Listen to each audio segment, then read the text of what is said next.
The boy's fingers slipped from his grip beneath the black water, and for one terrible heartbeat, Thomas Ashford knew he had failed, that he would watch a child die while London's elite stood frozen on the banks of the Serpentine, their silk slippers too precious to soil with Thames mud. Then his hand closed around small ribs, and he kicked upward through the cold that burned his lungs, breaking the surface to gasps and screams. The child in his arms wasn't breathing. Thomas didn't think. He turned the boy over his knee and struck his back, once, twice, until water poured from blue lips and a rattling cough shattered the silence.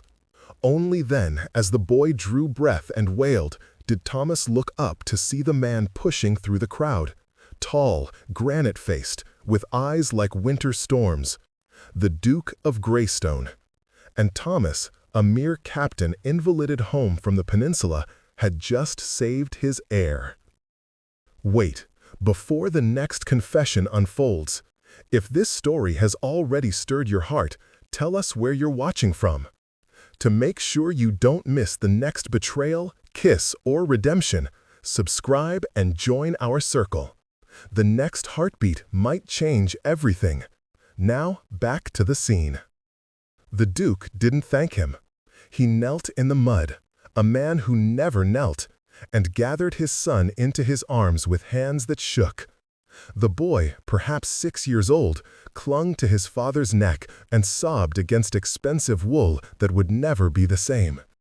Around them, Hyde Park's fashionable afternoon had transformed into chaos. Ladies fainting into their companions' arms, gentlemen shouting for physicians, servants running with blankets that no one needed, because the Duke was already striding away, his son held close, his face a mask. He didn't look back. Thomas stood in the shallows, water streaming from his borrowed coat, had left his own in Spain, along with the full use of his left leg, and watched the aristocracy remember itself. The whisper started immediately, a rustle like leaves before a storm. Who is that man? Did you see? He didn't hesitate. Jumped straight in, uniform and all. Someone said he's a war hero. Captain Thomas Ashford, a voice said beside him, and Thomas turned to find Lady Catherine Pembroke, one of London's more formidable hostesses, studying him with eyes sharp as cut glass. Decorated at Salamanca, wounded at Vittoria, home these 6 months and living in modest rooms near Cheapside. You're well informed, my lady. I make it my business to know everyone worth knowing. She smiled, the expression of a cat who'd found cream. And after today, Captain, you'll be worth knowing to everyone in London. The Duke of Greystone's heir, saved by an officer on half pay with no connections and no fortune. Her smile widened. How democratic. Thomas felt the first cold finger of dread trace his spine. I only did what anyone would have done. But no one else did they? They stood and screamed while you acted. Lady Pembroke's fan snapped open. By tomorrow morning, your name will be in every drawing room in Mayfair. The question is, what will you do with that gift? Gift? Thomas tested his leg, felt it throb in response. My lady, I pulled a child from water. I want no reward for basic human decency. How refreshingly naive. She tilted her head. But the world doesn't work that way, Captain. You've entered the Duke's orbit now, whether you wish it or not. And orbits, I've found, rarely end well for men of modest means. She closed her fan with a snap. A word of advice. When the Duke calls, and he will call, go to him. The alternative is to be crushed for the presumption of saving what he could not. She glided away, leaving Thomas dripping and confused on the bank of the Serpentine, surrounded by gawkers and gossips, already composing the story that would make him infamous by sunrise. Lady Amelia Greystone heard about the incident from her maid, who heard it from a footman, who heard it from a groom who'd been exercising horses in Hyde Park when her nephew nearly drowned. She was in the conservatory when the news came, tending her roses, the only place in Greystone House where she felt she could breathe. At 32, she was well past the age of hope, settled into the comfortable obscurity of being the Duke's widowed sister, useful for managing his household and raising his motherless son, but invisible in all the ways that mattered. "They say he was very handsome, my lady," her maid continued, helping her remove dirt-stained gloves. "Tall and broad-shouldered, even soaking wet, and ever so brave. Didn't think twice before diving in." "That's enough gossip, Betsy." But Amelia's hands trembled as she set down her pruning shears. "Is Edmund truly unharmed?" "Right as rain, or so they say. His Grace brought him straight home, wouldn't let anyone else touch the boy. He's with him now." Amelia gathered her skirts and hurried through the corridors of Greystone House, her heart a drum against her ribs. She found her brother in the nursery, sitting on Edmund's bed while the boy, bathed and warm in fresh nightclothes, chattered about the ducks he'd been trying to feed before he slipped. "And the water was so cold, Uncle Nicholas, but then there were hands and a face, and he pulled me up, and I could breathe again." That's quite enough excitement for one day. Nicholas Greystone's voice was carefully controlled, but Amelia knew her brother.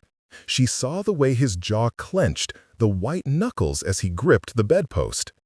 "You need rest." "But the man, the captain, will I see him again? I want to thank him properly." "Perhaps. We'll see." Nicholas stood, kissed his nephew's forehead with uncharacteristic tenderness. "Sleep now. You're safe." He turned and nearly collided with Amelia in the doorway. For a moment, brother and sister simply looked at each other, Nicholas with his icy reserve, Amelia with her quiet understanding. They'd lost too much already. Their parents to fever, Nicholas's young wife to childbirth, leaving Edmund motherless, their younger brother to a riding accident 3 years past. "He could have died," Nicholas said finally, so quietly only she could hear. "I was 10 feet away, and I froze. I watched my son fall into that water, and I froze." "But he didn't die." Amelia took her brother's arm, steered him out of the nursery. "Someone saved him. A nobody, some half-pay officer living in Cheapside." Nicholas's voice held something Amelia couldn't quite name. Not anger, exactly. Something darker. "He did what I couldn't do. He did what he was trained to do. He's a soldier. You're a coward." Nicholas pulled away from her, his face a study in controlled anguish. "You don't understand. I saw him fall, Amelia. I saw the water close over his head, and I couldn't move. My body wouldn't move. All I could think was, if he dies, I'll have nothing left. If he dies, it ends. Everything ends." And that fear paralyzed me, while some stranger dove in without hesitation. Amelia had never heard her brother confess weakness. Nicholas Greenstone, the Duke who'd rebuilt the family fortune through ruthless business acumen, who commanded respect and fear in equal measure, who'd hardened himself against every vulnerability after his wife's death, he never admitted fault. "What will you do?" she asked. Nicholas was silent for a long moment, staring at nothing. Then, "Find him. This Captain Ashford.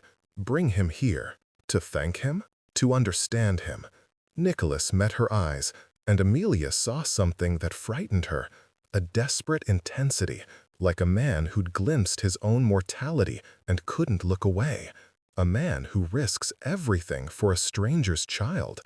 I need to know what drives such recklessness, or such courage. He walked away, leaving Amelia in the corridor, uneasy in a way she couldn't explain. Thomas's landlady woke him at dawn, pounding on his door with the urgency usually reserved for fires. "Captain, Captain Ashford, there's a carriage outside, a proper fine one with a crest and everything, and a man asking for you." Thomas dragged himself from dreams of drowning. He'd been having them since Spain, since the river crossing where he'd pulled 2 men from the current and lost the use of his leg in the process, and stumbled to his window. Below, blocking half the narrow street, stood a coach and 4 in Greystone livery. His first instinct was to pretend he wasn't home. His second was to remember he needed money for rent. He dressed carefully in his best coat, which wasn't saying much, and made his way downstairs to find a footman who looked down his nose at Thomas's modest lodgings. "Captain Ashford, His Grace the Duke of Greystone requests your presence at Greystone House." "Does he?" Thomas leaned against the doorframe, testing his leg. "And if I'm otherwise engaged?" The footman's expression suggested this was not a question he'd anticipated. His Grace does not typically encounter refusal, sir." How fortunate for His Grace! But Thomas was already reaching for his hat. Lady Pembroke's warning echoed in his mind. When the Duke calls, go to him. The alternative is to be crushed for the presumption of saving what he could not. The ride to Mayfair took 20 minutes and spanned several social worlds. Thomas watched the streets transform from his working-class neighborhood to the elegant squares of the wealthy, and felt increasingly like a man walking to his own execution. Greystone House was a monument to power. 4 stories of pale stone, windows like watching eyes, a front door that could withstand a siege. The butler who admitted Thomas had perfected the art of making "sir" sound like vermin, and the drawing room where Thomas was deposited felt larger than his entire set of lodgings. He waited, and waited. It was a strategy, of course. Let the petitioner cool his heels, remember his place. Thomas had seen generals employ the same tactic. He used the time to study the room. Portraits of Greystone ancestors, all of them looking vaguely disapproving. Books in French and Latin. A pianoforte that probably cost more than Thomas would earn in 5 years.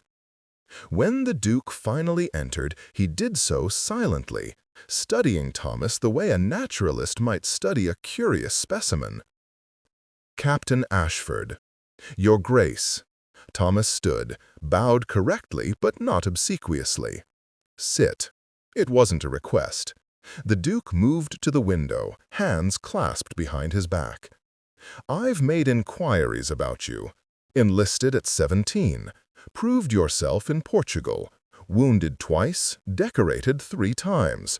Your commanding officer called you the bravest man he'd ever seen." He turned. And the most foolish. Bravery and foolishness often look similar from a distance, Your Grace. Indeed. The Duke's expression didn't change. "You saved my son's life yesterday. Anyone would have." "Don't." The word cracked like a whip. "Don't diminish it with false modesty. I was there. I saw every man and woman on that bank frozen in fear or propriety while my heir drowned. You acted when I could not." He paused, and Thomas saw something flicker behind those cold eyes. Pain, quickly suppressed. "I owe you a debt I can never repay." "You owe me nothing, Your Grace. I'm glad the boy is well. Nevertheless, I am in your debt, and I did not build the Greystone fortune by leaving debts unsettled." The Duke moved to his desk, withdrew a leather folder. "I've arranged a position for you, manager of my Yorkshire estates. The salary is generous, the house comfortable. You'll never want for anything again." Thomas stared at him. "Your Grace, I know nothing of managing estates. You'll learn. You're clearly intelligent and resourceful." The Duke's tone allowed no argument. "Unless you prefer living in Cheapside on a captain's half pay." It was the obvious answer, the sensible answer. Financial security, respectability, escape from the cramped rooms and uncertain future that awaited him otherwise. Thomas heard him say, "No." Silence fell like a stone. "No?" The Duke's voice was dangerously soft. "I appreciate the offer, Your Grace, truly, but I didn't pull your son from the river for a reward. If I accept this position, it transforms an act of basic humanity into a transaction. It makes me a man who saves children, for profit." Thomas met the Duke's eyes steadily. "I won't dishonor what happened yesterday by accepting payment for it." For a long moment, the Duke simply stared at him. Then, unexpectedly, he laughed, a short, harsh sound. "You're either the most honorable man in London or the greatest fool." He set the folder aside. "Very well, no position. But my debt remains. And I always pay my debts, Captain, whether you cooperate or not." It sounded like a threat. Thomas wasn't entirely sure it wasn't. "If Your Grace insists on acknowledgement, then allow me to visit your son, to see that he's recovering well. That's all I ask."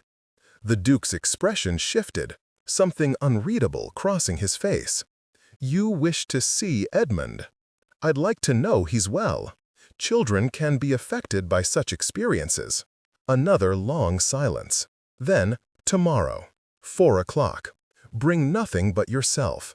The Duke moved to the door, opened it, a clear dismissal. But he paused, looking back. "My sister will be present. Lady Amelia. She's protective of the boy." "Of course, Your Grace. And Captain, London society is already discussing you. By tomorrow, every drawing room in Mayfair will want you at their tables. They'll see you as a curiosity, the heroic officer who saved a duke's heir. Some will try to use you. Others will try to ruin you for the presumption." His eyes held a warning. "Tread carefully. This world breaks outsiders." Thomas bowed and left, his leg aching, his mind spinning. He didn't notice the woman watching from an upstairs window, a woman with kind eyes and auburn hair streaked with gray, who'd heard every word through the open door and felt her heart do something it hadn't done in a very long time. Lady Amelia Greystone had not expected Captain Thomas Ashford to be beautiful. That was the word that came to her mind when he arrived the next afternoon, shown into the drawing room by a butler who clearly disapproved of admitting soldiers to the family quarters. Beautiful in the way of broken things, made stronger for the breaking. Tall, despite a slight limp, broad-shouldered, despite clothes that had seen better days, with dark hair and eyes the color of autumn leaves that held too much knowledge for a young man. He wasn't young, she realized, 30 perhaps, but the eyes were older, eyes that had seen death and survived it. Edmund, blessedly, had no such shadows. He launched himself at Captain Ashford the moment the soldier entered, wrapping small arms around long legs. "You saved me! Uncle Nicholas said you were coming. Are you really a war hero? Did you fight Napoleon? Do you have a sword?" "Edmund!" Amelia's voice was gentle but firm. "Let the captain breathe." "It's quite all right, my lady. Thomas," she found herself thinking of him as Thomas, though they'd never been introduced, knelt carefully, bringing himself to eye level with the boy. "I did fight Napoleon's armies, though I never met the man himself. And I do have a sword, but it's at home. Perhaps another time I could show you." "Would you? Oh, would you really?" Edmund's excitement was infectious. "I want to be a soldier when I grow up. I want to be brave like you." Something painful crossed Thomas's face. Being brave isn't the same as being a soldier. Often, the bravest thing is being kind. But you jumped in the water. That wasn't bravery. That was simply seeing someone who needed help. Thomas's hand rested lightly on Edmund's shoulder. "You would have done the same, I think, if you'd been able." "Would I? I believe so. You seem like a boy with a good heart. Amelia's throat tightened unexpectedly. She'd spent 6 years helping to raise Edmund after his mother's death, watching Nicholas struggle to show affection to the son who'd cost him his wife. Her brother loved Edmund fiercely, but couldn't always show it, couldn't risk the vulnerability that love required. And here was this stranger, this penniless soldier, speaking to the boy with such natural warmth that Edmund glowed under the attention. "Captain Ashford," she said, finding her voice, "would you take tea?" He looked up at her then, really looked at her, and Amelia felt something shift in the room, a recognition, wordless and profound. "I'd be honored, my lady." She rang for tea, grateful for the familiar ritual. Edmund chattered through the preparations, telling Thomas about his lessons and his pony and the kitten that had been found in the stables. Thomas listened with genuine attention, asked questions that weren't condescending, laughed at Edmund's jokes. Amelia watched him over the rim of her teacup and thought, "This is a dangerous man." Not dangerous in the way Nicholas could be, with power and position and ruthless calculation. Dangerous because he was genuine, because he looked at her, really looked at her, as if she were a person rather than the Duke's spinster sister. Because when their hands brushed, passing the sugar bowl, she felt it like lightning. "You're very kind," she said, aiming for neutral politeness. "Edmund hasn't stopped talking about you." "The feeling is mutual." Thomas smiled, and it transformed his face from merely handsome to something that made her breath catch. "You and your brother must be very proud." "We are, though the credit isn't mine. I'm merely his aunt." "Merely?" Thomas's eyes held hers. "Forgive me, but I don't think there's anything mere about the woman who clearly runs this household." Heat blooded her cheeks, an embarrassing reaction for a woman of 32 who should have been past such things. "You presume a great deal, Captain." "I observe. It's a soldier's habit." He leaned back in his chair, seemed to relax fractionally.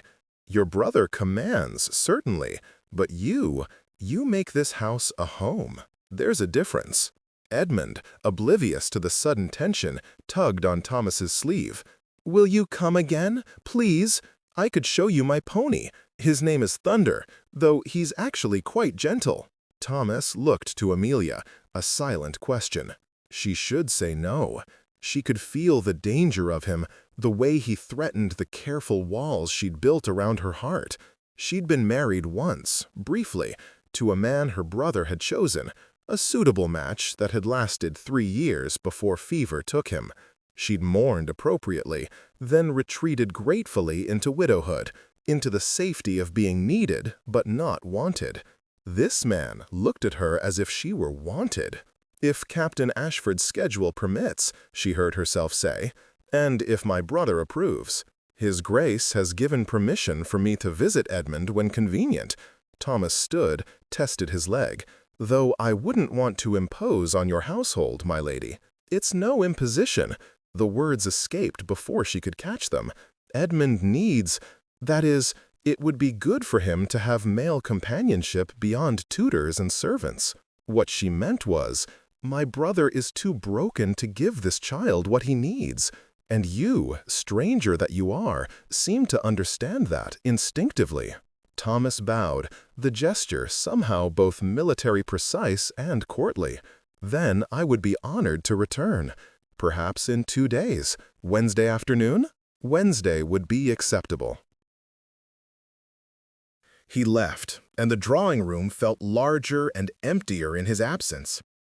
Edmund immediately launched into a recitation of everything he and Captain Ashford had discussed, but Amelia heard only fragments. Her mind was still on the captain's eyes, the way they'd seemed to see past her careful invisibility to something else. She didn't notice Nicholas in the doorway until he spoke. "You like him?" Amelia nearly dropped her teacup. "Edmund certainly does." "I wasn't talking about Edmund." Nicholas moved into the room, his expression unreadable. "You like Captain Ashford.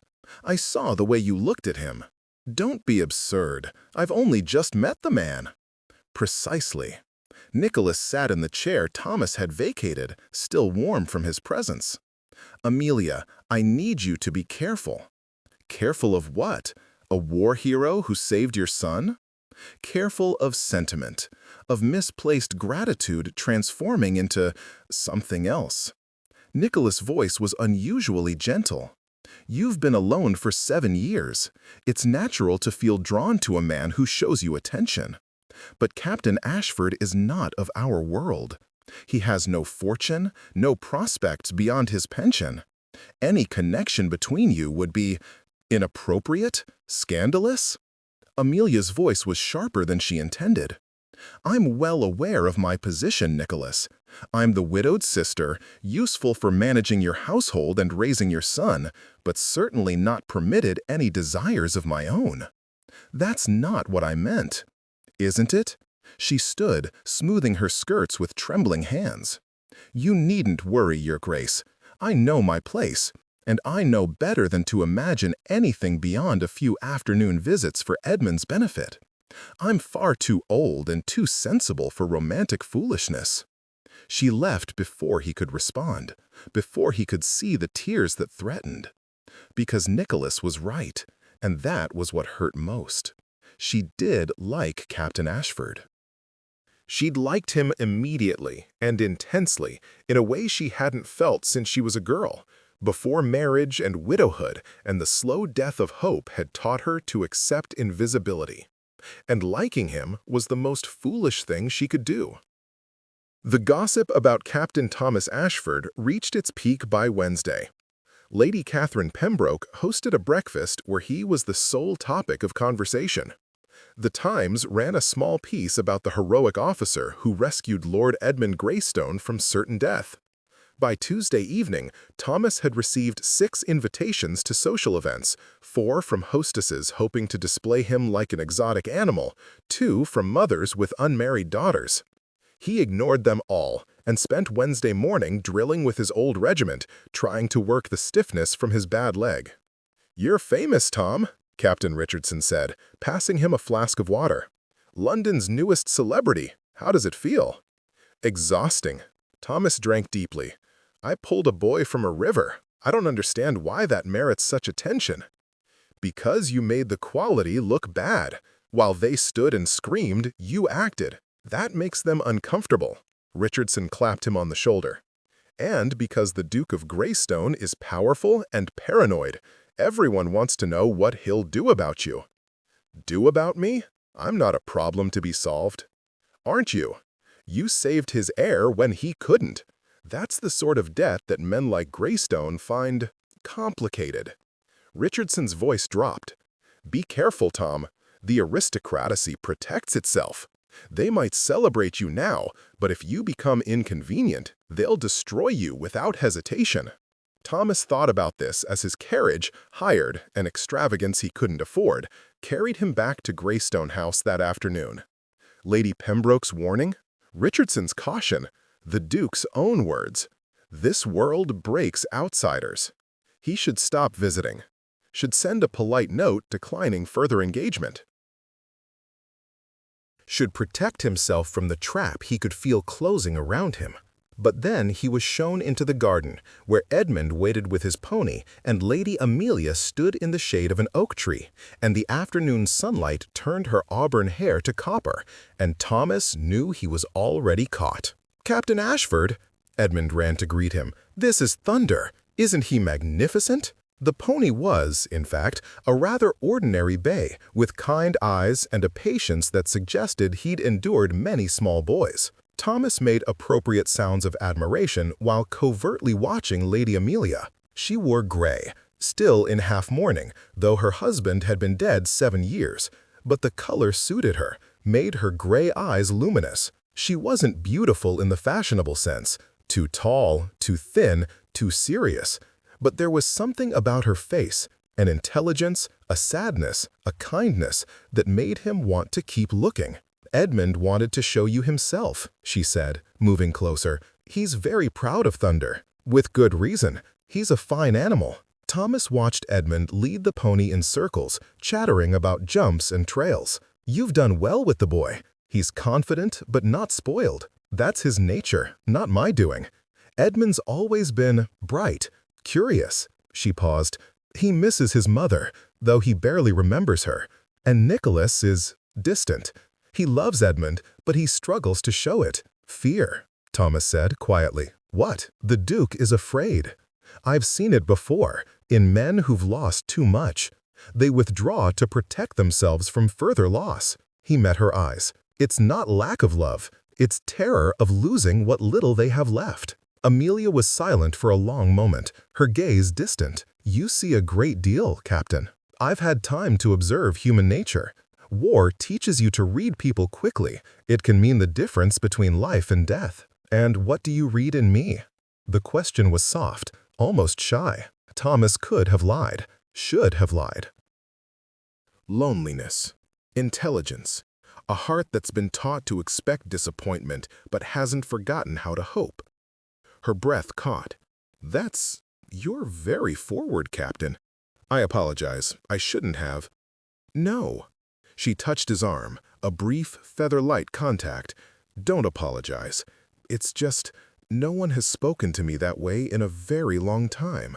Most people don't see me at all. Then most people are fools. The moment stretched between them, fragile and dangerous. Edmund's laughter broke it, the boy calling for them to watch him attempt a trot. They moved to the paddock fence, standing close enough that Thomas could smell her perfume, something light and floral that made him think of spring. They talked as Edmund rode, careful, neutral topics at first, books, music, the state of the gardens. But gradually the conversation deepened. Amelia spoke of her childhood, of being the only daughter with 2 wild brothers. Thomas talked about his family, a country vicar and a mother who died when he was young. Do you miss it? She asked. The army? The war? I miss the purpose, knowing that what I did mattered. He leaned against the fence. Now I'm a half-pay officer with a bad leg and no prospects. I take up space in the world but contribute nothing. That's not true. You saved Edmund. Once. Anyone would have done the same. But no one else did. Her voice was fierce suddenly. You're the only one who acted. The only one who saw a child in danger and moved without thinking. That matters, Captain. That will always matter. He turned to look at her fully and found her eyes bright with unshed tears.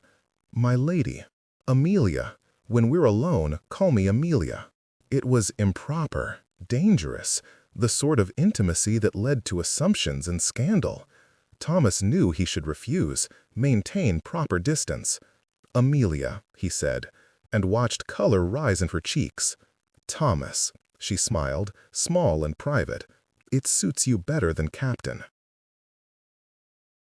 They stood in the garden as the afternoon light slanted gold through the trees, while Edmund played with his pony, and London hummed with gossip beyond the walls, and something began between them that neither could name but both recognized. When Thomas left that evening, the Duke was waiting in the front hall. Captain, a word. Nicholas led him to a small study, closed the door. His expression was carefully neutral, but Thomas had learned to read the tension in his shoulders. I'm grateful for your attention to Edmund, the Duke began. He's happier than I've seen him in months. He's an easy child to spend time with. Yes, well, Nicholas moved to the window, his back to Thomas. I must ask you to be cautious, Captain. London society is already speculating about your visits here.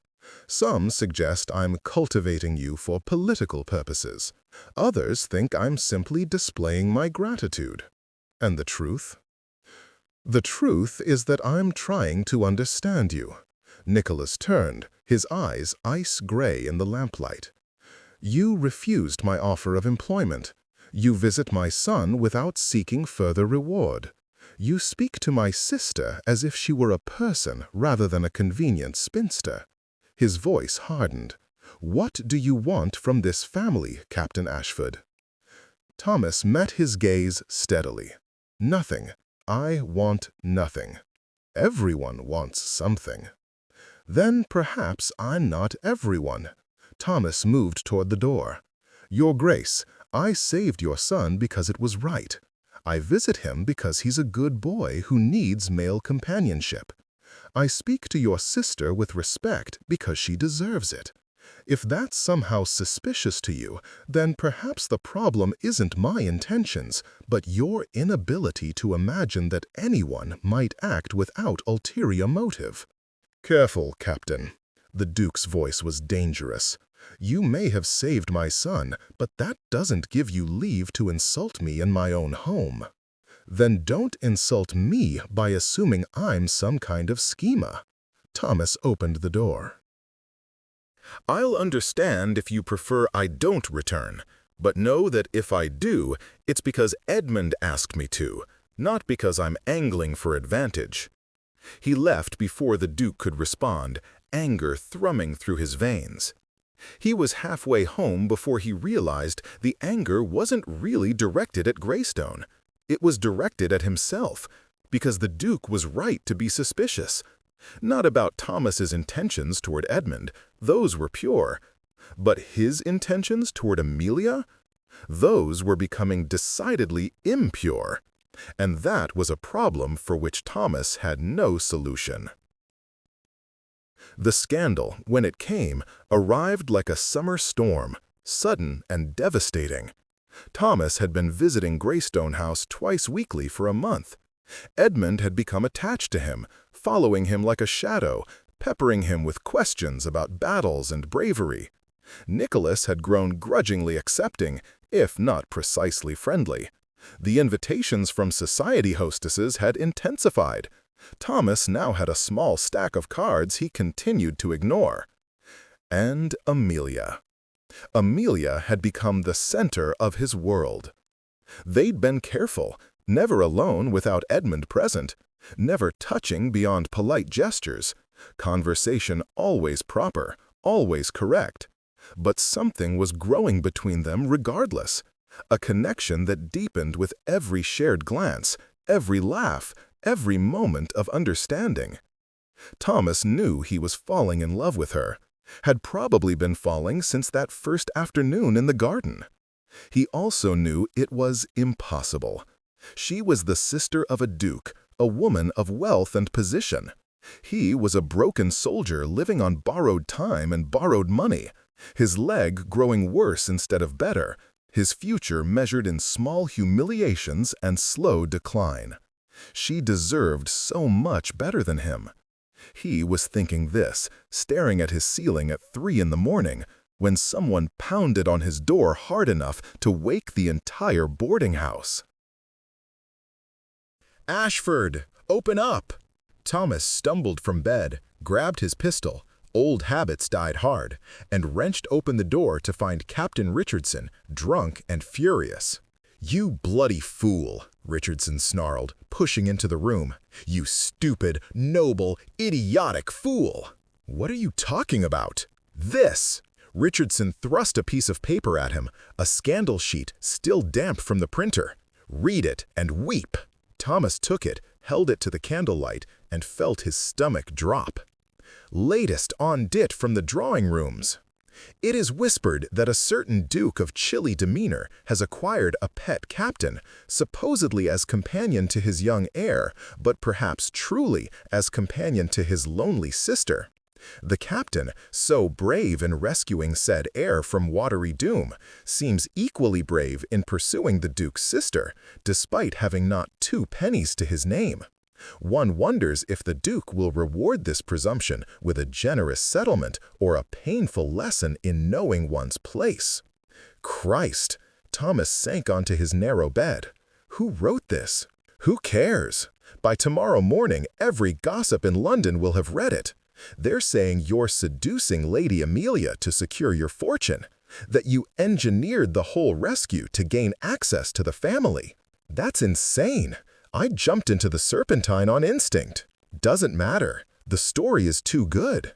The heroic soldier seducing the spinster sister. The Duke trapped by gratitude. The commoner rising through shameless opportunism. Richardson grabbed Thomas's shoulders. "You need to stop visiting Greystone House immediately. Issue a statement distancing yourself from the family. Apologize for any misunderstanding. I've done nothing wrong. You've fallen in love with a duke's sister. That's wrong enough." Richardson's voice gentled. "Tom, listen to me. The aristocracy doesn't forgive social climbing. They especially don't forgive fortune hunters. If you continue this association, they'll destroy you." And they'll destroy her reputation in the process. Thomas knew he was right, knew that the honorable thing, the only thing, was to walk away. But the thought of never seeing Amelia again felt like dying. "Let me think," he said finally. "Give me until morning." Richardson left, shaking his head. Thomas didn't sleep. At dawn, he penned 2 letters. One to the Duke, explaining that he would no longer visit Greystone House.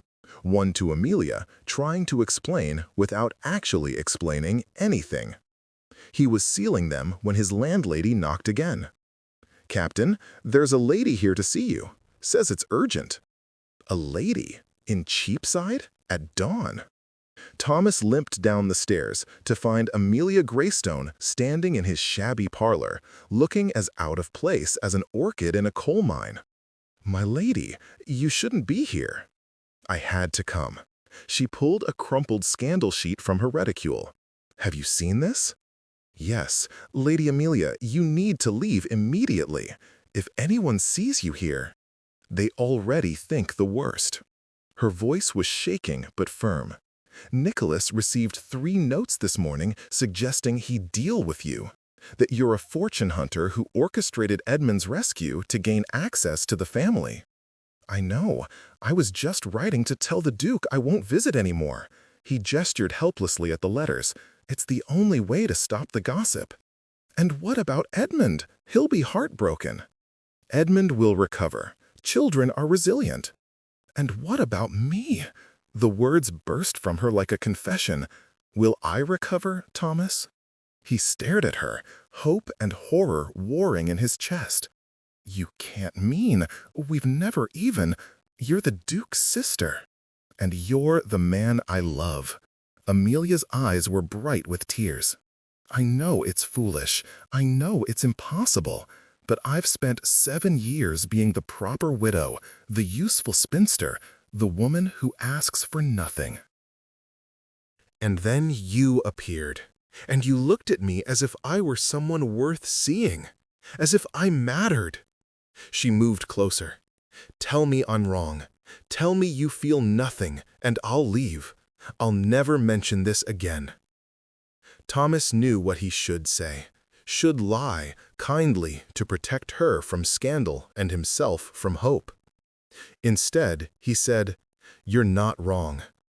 Her breath caught. "I love you," he continued, the words pouring out now. "I've loved you since that first afternoon in the garden.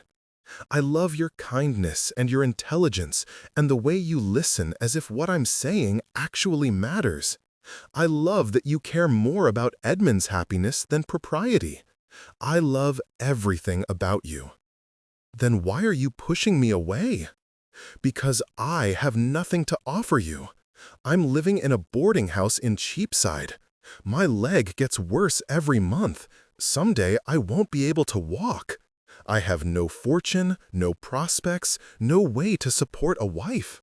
Marrying me would mean giving up everything. Your position, your comfort, your brother's support. You'd be shunned by society, cut off from your family. I can't ask that of you. I won't." Amelia was silent for a long moment. Then she crossed the distance between them and took his hands. "You're right," she said quietly. "Marrying you would cost me everything I have.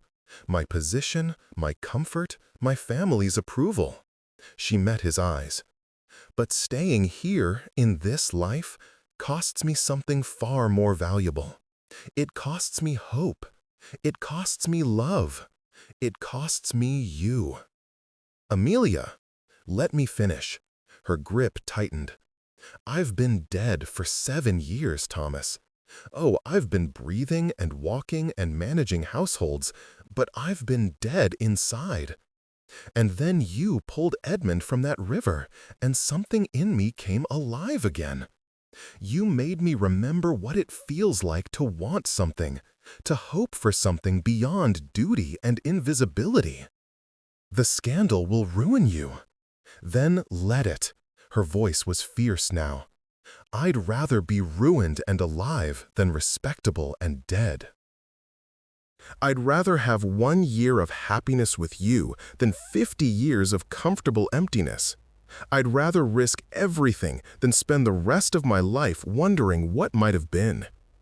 Thomas felt something break open in his chest, something that had been locked tight since Spain, since the river crossing that had cost him his leg and his future.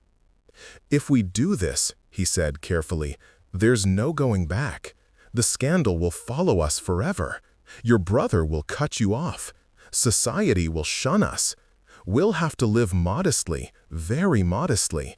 There will be no more grand houses, no more silk dresses, no more... Amelia kissed him. It was her first kiss in 7 years, and she kissed him with all the hunger and hope she'd been suppressing, kissed him until they were both breathless and trembling. When they finally pulled apart, Thomas touched her face with wonder. "Are you certain?" "I've never been more certain of anything," she smiled through tears. "Will you have me, Thomas Ashford? Will you take a scandalous widow with no fortune and no prospects as your wife?" He kissed her again, his answer clear. They had an hour before the scandal truly broke, an hour before Nicholas would discover where his sister had gone, an hour to make decisions that would change both their lives forever. "We'll need to leave London," Thomas said, already thinking practically. "Go somewhere we're not known. I have a cousin in the north, in Yorkshire. He might have work for me, even with my leg." "I have some jewelry," Amelia offered. "My mother's pieces. Nicholas never asked for them back after I was widowed. We could sell them if necessary. And Edmund, Christ, he'll think I abandoned him. We'll write to him. When he's older, when he understands, we'll explain." Amelia's voice was firm. "Nicholas will care for him. For all his faults, my brother loves that boy." They planned quickly, efficiently. Thomas would pack what little he owned. Amelia would return home, gather a few necessities while claiming she was visiting a friend. They'd meet at a coaching inn outside London and head north before Nicholas could stop them. It was mad, impulsive, the sort of romantic foolishness that novels were made of. It was also the bravest thing either of them had ever done. Before she left, Amelia turned back at the door. "Thank you," she said softly. "For what?" "For saving me," she smiled. "Not Edmund, me. You jumped into the water and pulled me out too. I just didn't realize it at the time."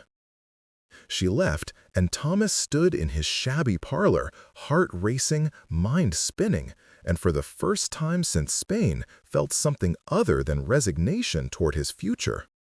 He felt hope. Nicholas Greystone found his sister's note at noon. "Dearest Nicholas, by the time you read this, I will be gone. I know you'll be furious. I know you'll think I've taken leave of my senses. Perhaps I have. But I would rather be mad and happy than sane and hollow. Thomas and I are leaving London together. We plan to marry as soon as possible. I know this will cause scandal, and for that I'm truly sorry. But I cannot, will not give him up to satisfy society's expectations.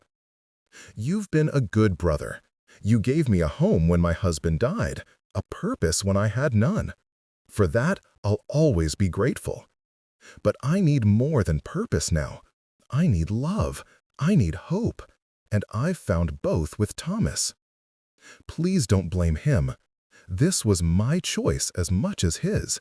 And please, for Edmund's sake, don't let bitterness poison what remains of our family. Tell Edmund I love him. Tell him his aunt ran away to have an adventure, and that someday He'll understand.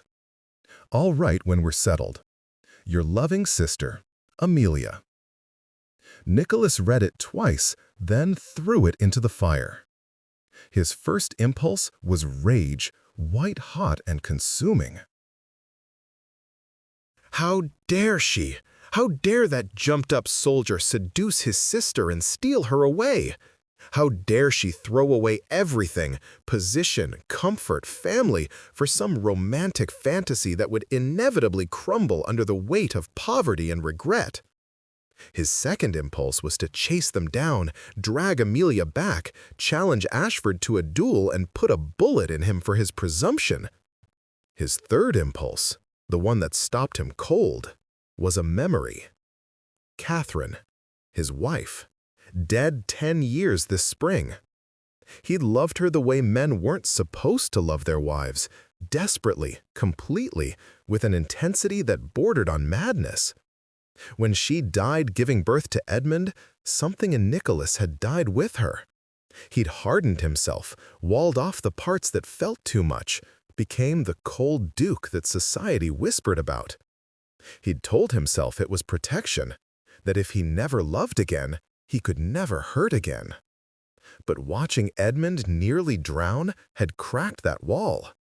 For one terrible moment, he'd seen his son's face disappear beneath black water and felt everything he'd been suppressing for 10 years, the terror, the love, the desperate need to protect what little he had left.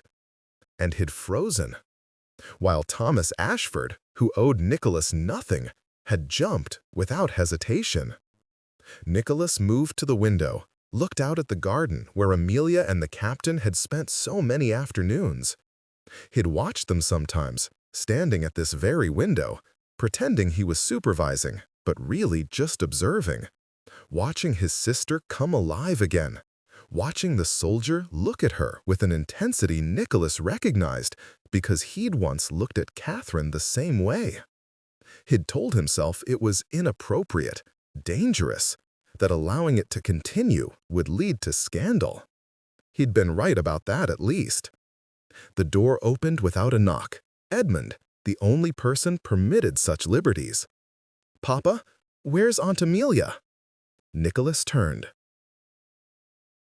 His son stood in the doorway, still small for his age, with Catherine's eyes and Nicholas's stubborn chin. "She's gone away for a while." "With Captain Ashford?" Edmund's face lit up. "Are they having an adventure? Can I come?" "No. You—" Nicholas stopped, looked at his son properly.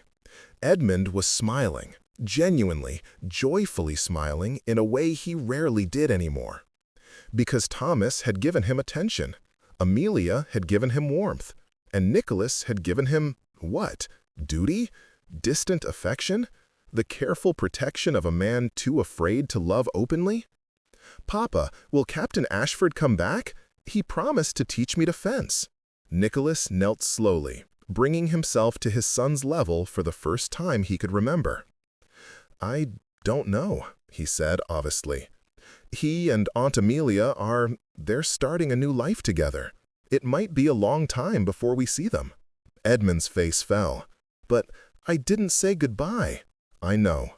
Neither did I."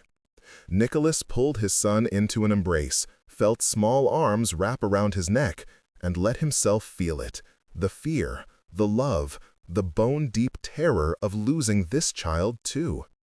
"I miss Mama," Edmund whispered against his shoulder. "I know. So do I." "Do you think Aunt Amelia and Captain Ashford will be happy?"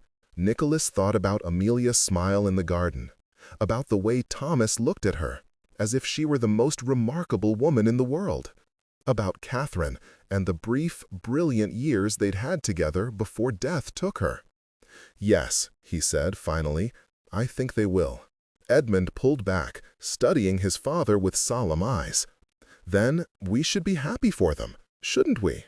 Out of the mouths of children. Nicholas nodded, unable to speak past the lump in his throat. Later, alone in his study, he penned a letter to his man of business. Instructions to set up a trust fund for Amelia, to be paid out quietly through an intermediary. Not enough to live lavishly, but enough to ensure she'd never starve. Enough to keep her safe. He addressed it, sealed it, set it aside. Then he wrote a second letter, this one to Captain Thomas Ashford, care of General Delivery in York, where Nicholas suspected they'd headed based on something Amelia had mentioned months ago about a cousin. Captain Ashford, by now you and my sister will have begun your new life together. I will not pretend to approve of the manner of your departure, nor of the scandal it has caused, but I am no longer certain that disapproval matters. My sister chose you. She chose love over comfort, hope over security. As her brother, I must respect that choice, even if I don't understand it.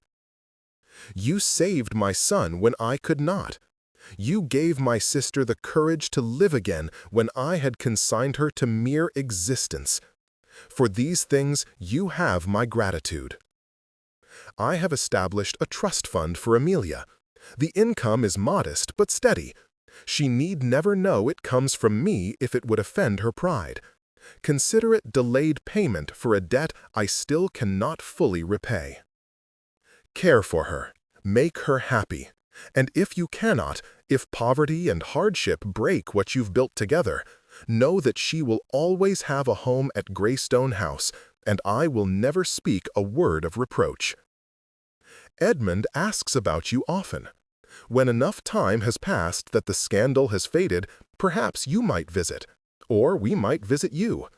I find I don't care as much about society's opinion as I once did. Godspeed, Captain. Nicholas Greystone. He sealed it, addressed it, and sent both letters before he could change his mind. Then he went to find his son, to spend time with the boy, really spend time, not just supervise from a distance, while he still could. Life was too short. Had learned that lesson 10 years too late with Catherine. He wouldn't make the same mistake with Edmund. Or with Amelia, if she'd let him back into her life someday. 3 months later, in a small cottage outside York, Amelia Ashford, née Greystone, woke to find her husband already awake, watching her with the expression he wore sometimes, half wonder, half disbelief that she was real. "What are you thinking?" she asked, stretching. "That I'm the luckiest man in England. We're living in a cottage with a leaking roof and exactly £12 to our name until your next wages come. You're working as a steward on your cousin's estate, despite having saved a duke's heir, and I'm learning to cook because we can't afford a proper housekeeper. Lucky seems generous." Thomas smiled, tracing the line of her jaw. "We have a roof, even if it leaks. We have £12, which is 11 more than I had 3 months ago. I have work that doesn't pain my leg too badly, and I have you." He kissed her softly. "Everything else is negotiable." Amelia kissed him back, marveling as she did every morning that this was real, that she'd actually done it, run away with a soldier, married him in a small church with his cousin as witness, started a new life in the north, far from London's cruel tongues. It wasn't easy. The cottage was drafty. Money was constantly tight. Her hands, once soft and useless, now bore the marks of washing and mending and learning domestic tasks she'd never needed to know as the Duke's sister. But she was happy. Deliriously, impossibly happy. "There's a letter," Thomas said, gesturing to the table, "from London. Your brother's seal." Amelia's heart jumped. She hadn't heard from Nicholas since they'd left. Hadn't expected to, really. She'd steeled herself for estrangement, for the loss of the only family she had left. She opened it with trembling hands, read quickly, then read again, more slowly. He's not disowning me," she said wonderingly. "He's set up a trust fund, and he says, oh, Thomas, he says Edmund asks about you, that perhaps when the scandal dies down, we might visit." Thomas pulled her close, and she felt his chest shake with something between laughter and tears. "Your brother is full of surprises." "His learning." Amelia folded the letter carefully. Pain does that to people. It either breaks them or teaches them. Nicholas is learning that love matters more than pride. As did you. As did we both. She looked up at him, this man she'd thrown away everything to be with. I don't regret it, any of it. I hope you know that. Even the leaking roof? Even the leaking roof, she smiled, though I wouldn't object to fixing it eventually. They had breakfast, simple fare that Amelia had learned to make tolerably well, and Thomas prepared to leave for the estate where he worked. But before he went, he turned back. "When I jumped into that river," he said quietly, "I thought I was just saving a boy. I didn't know I was saving us both." "Fate is strange that way," Amelia agreed. "One moment of courage, and everything changes." "No regrets?" "None. You?" Thomas smiled, the expression that still made her heart flutter. "Only that I didn't meet you sooner." He kissed her and left, limping slightly, but moving with purpose, and Amelia watched him go with love so fierce it frightened her. She had given up wealth, position, and security for this man. Society thought her foolish. Perhaps she was. But she'd rather be a fool in love than a duchess in despair. She returned to the cottage, to the mending and the cooking and the modest life they were building, and she was content. More than content. She was free. Epilogue. 5 years later. Edmund Greystone, now 11 years old, stood at the rail of the ship carrying him and his father north to Yorkshire. They'd been traveling for 2 days, and Edmund's excitement had only grown with each mile. "Will Captain Ashford remember me?" he asked for the 10th time.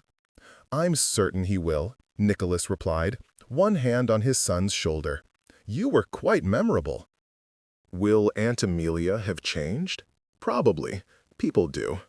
Nicholas gazed at the countryside rolling past, but the important things about her, her kindness, her intelligence, those don't change.